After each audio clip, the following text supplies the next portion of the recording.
First of all, thank you, Chris, to give us this opportunity. We are very honored, and we want to bring here some light for what is going on in Brazil. My name is Eduardo Bolsonaro.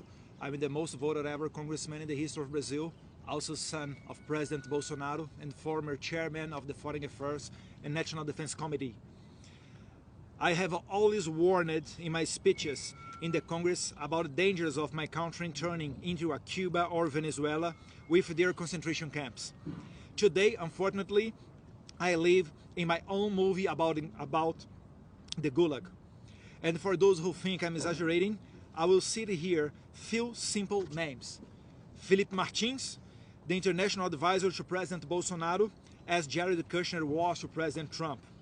A brilliant young man in his 30s with a promising future, imprisoned by an exception tribunal, accused of a coup d'etat never attempted or planned, and without the hope of minimally fair treatment, as due process and broad defense no longer exists in Brazil.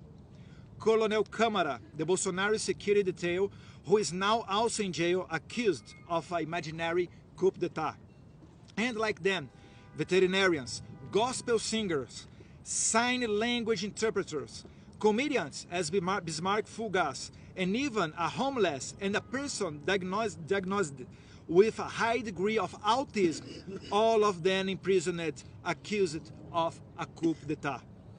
It's very clear that all this oppression and cruelty is just a step towards the ultimate goal, to imprison my father, the president who dared to put the interests of Brazilians first.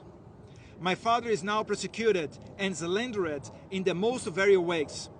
As in every tyranny, the limit of the ridiculous no longer exists, and he even faces the accusation of having committed the terrible crime of disturbing a whale.